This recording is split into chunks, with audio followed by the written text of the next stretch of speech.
Later. The cost, procrastination. We all say it. I'll do it later. But what happens when later becomes never? This is the story of Tony, a brilliant young man who almost lost his future, one delay at a time.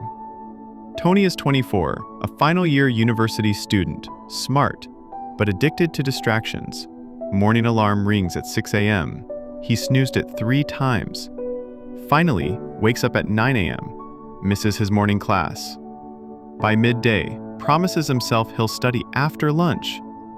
Ends up watching TikTok reels for 2 hours. Evening, a friend invites him to play FIFA for just 1 match.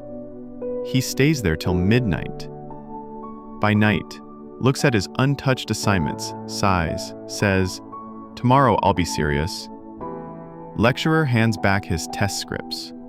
Tony scores 38%. His jaw drops. "You had potential," the lecturer says, "but you're wasting it." Later in the day, his mother called. "Your younger cousin just got an internship at Shell," she says proudly. Tony forces a smile, hiding his shame. His final project is due in 2 weeks. He hasn't started. Anxiety kicks in. No motivation. Tony wasn't lazy, he was trapped.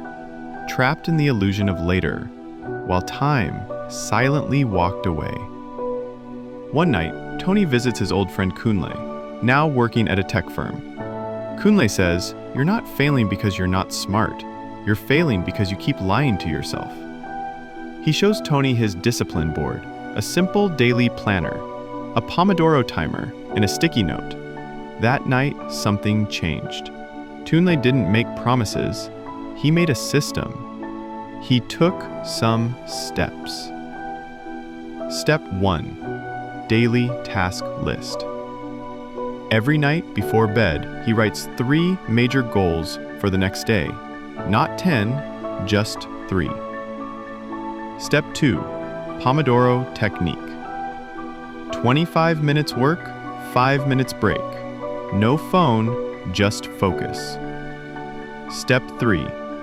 2-minute rule. If a task takes less than 2 minutes, he does it immediately, no delay. Step 4. Accountability partner. He and Kunle check in every Friday, no excuses. Step 5. Digital detox. He deletes distracting apps and installs Focus Keeper and Forest to stay on track. Step 6. Celebrating progress. He rewards himself with movie night, a meal, or even a walk when he completes big tasks. Finally, Tony presented his final year project. His lecturer claps. "This is impressive," he says. Tony smiles, proud, not because he's perfect, but because he followed through. Now he's applying for internships with a confident cover letter and a complete portfolio. He looks at a sticky note on his wall that says, "Discipline will take you where motivation won't." Tony didn't change overnight, but one small decision at a time, he rewrote his story, from a chronic procrastinator to a finisher. If you keep waiting for the perfect time, it may never come. Start small, start now. Procrastination almost stole my future. Don't let it steal yours too. Procrastination ends when action begins. If this story inspired you, don't forget to like, share, and subscribe for more motivating stories to help you thrive every single day. Comment below, what's one thing you'll stop delaying today?